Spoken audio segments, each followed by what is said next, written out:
अतरी विधानसभा क्षेत्र के महकार गांव में है। हम कहेंगे थोड़ा अपने सहयोगी को दिखाएं। ये जो देख रहे हैं ये आवास हम पार्टी के संरक्षक और सूत्रधार जीतनराम मांझी जी का है, जो पूर्व मुख्यमंत्री बिहार, केंद्रीय मंत्री वर्तमान में है। आप कहेंगे थोड़ा दिखाएं, इधर गाड़ी पर गाड़ी लगी हुई है, काफिला पहुंचा। आप देख रहे हैं काफी काफिला है यहाँ लगा हुआ है। अभी बताया जा रहा है कि यहाँ से सभी प्रत्याशी जो बिहार विधानसभा चुनाव 25 का प्रत्याशी घोषित हुए हैं उनको आज सिंबल मिलने वाला है इसी महकार गांव से। और सभी प्रत्याशी जो यहाँ पे पहुँचे हुए हैं उनके साथ गुप्त मीटिंग चल रही है और आगे क्या होने वाला है वो भी हम आपको बताएंगे। और यहाँ सभी का मीटिंग चल रहा है क्योंकि एक राजनीतिक भूचाल भी आ गया है। सभी एनडीए में जो भूचाल है उसको ऊपर में अभी हमारे साथ यहाँ पे ग्रामीण जनता भी है, उनसे जानकारी लेते हैं। क्या यहाँ पर मीटिंग चल रही है? मीटिंग चल रही है। क्या क्या हो रहा है यहाँ? का हो तो खरी न जानतू भाई, उतना तो हमारा मतलब ना हो, लेकिन बात ही आओ कि करीब वोटर हैं आप पत्र के हैं? हाँ, के वोटर हैं। किसको सपोर्ट करेंगे आप? मांझी जी के करेंगे। क्या बात? ये से हम मांझी जी के हैं, आज भी हैं, अब रहेंगे। आप कह रहे हैं मतलब नहीं है ये तो मतलब कोई तो सिंबल बांटा ही है हम कि हम वो में रही है, तो सही ऐसे कर दे। अगर देखा चल करके देखा तो नली भाई को बाहर ठेवना पानी में आवाज आई कि देखा तो मंत्री जी के, मुख्यमंत्री जी के गाँव में, इनके गाँव है ये अभी तो इनका जो है। हाँ भाई, इनके गांव में चलिए ना, देखे भाई बात करना नली है। चलिए दिखाते हैं। क्या नाम है? नाम मेरा मदन सिंह है। अभी जो है कि यहाँ पर सिंबल बांटने का काम किया जाएगा।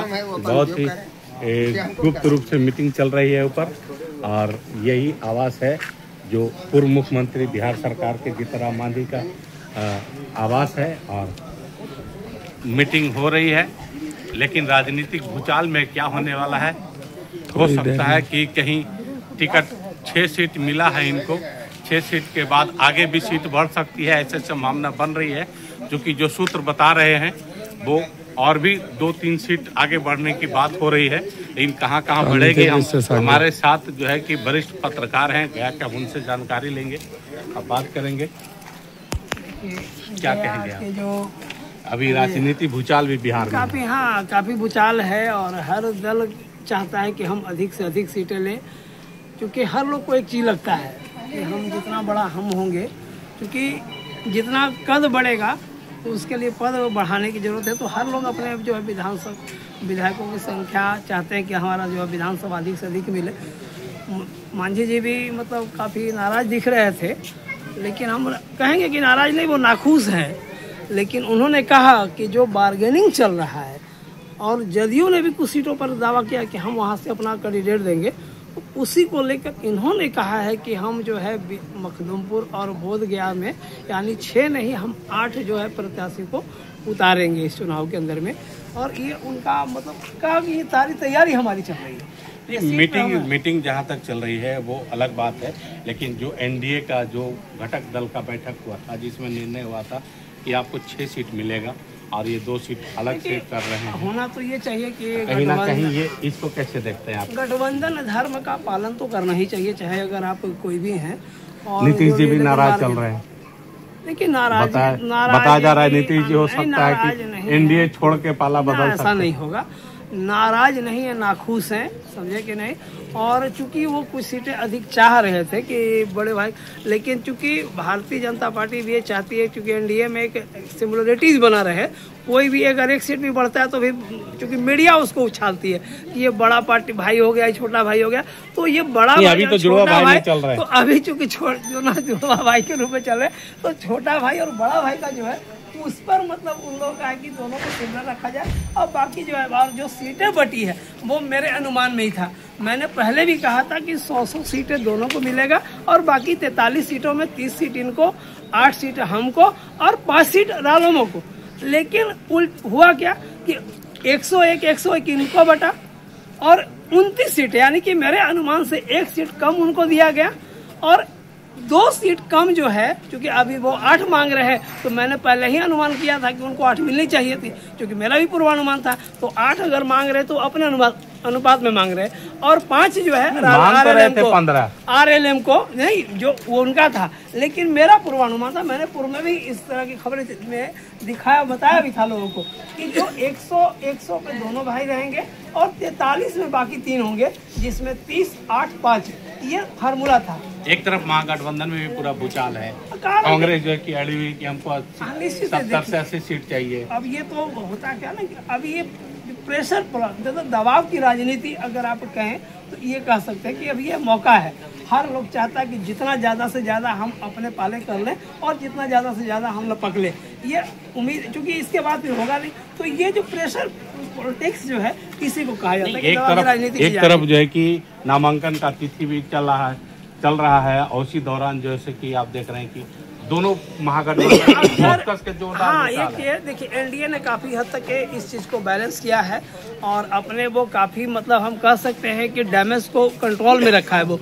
लेकिन अगर महागठबंधन इस चीज को अगर कवर नहीं करती है तो उनके लिए नुकसान होगा, क्योंकि वो नुकसान होगा, ये तो निश्चित नहीं। यहाँ महाकार में सिंबल देने की बात हुई, सभी प्रत्याशी यहाँ पे आए हैं।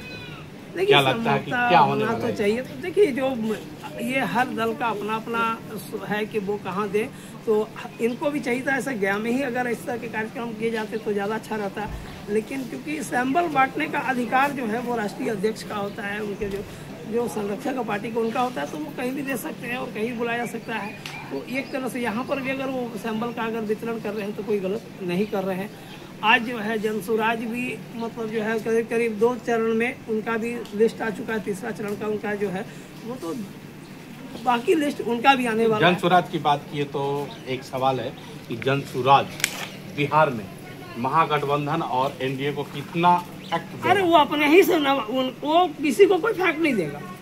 मतलब उनके ऊपर में मैंने पहले ही कहा था कि जिनको वो सैंबल देंगे, क्योंकि सबसे पहले तो प्रत्याशी नहीं बनाना चाहिए था, उन्होंने सबसे अधिक प्रत्याशी बनाया है। और उम्मीदवार, जब आपने किसी के उम्मीद को जगाया और उसके उम्मीदों पर जब आप ठेस पहुंचाएंगे तो कहीं ना कहीं खामियाजा आपको भुगतना पड़ेगा।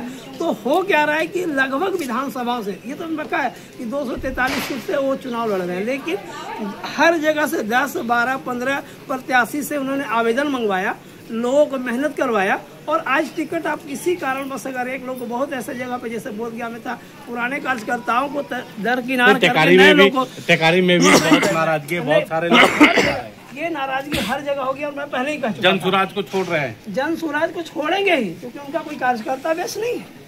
जो कार्यकर्ता है वो कोई बेस का कार्यकर्ता नहीं है। तो जो आए सो शौक से आए थे, वो अपना किस्मत आजमाने आए थे। जिनको मिला वो सिकंदर, जिसको नहीं हुआ वो बाजार के छोड़े, उनको छोड़ के चला देंगे उनको अंदर। तो ये थे वरिष्ठ पत्रकार रमेश कुमार, और ये हमारे साथ अभी जुड़े, और आप देख रहे हैं कि यहाँ पे मीटिंग चल रही है। हम आपको पल पल का अपडेट देते रहेंगे। तब तक के लिए जय हिंद।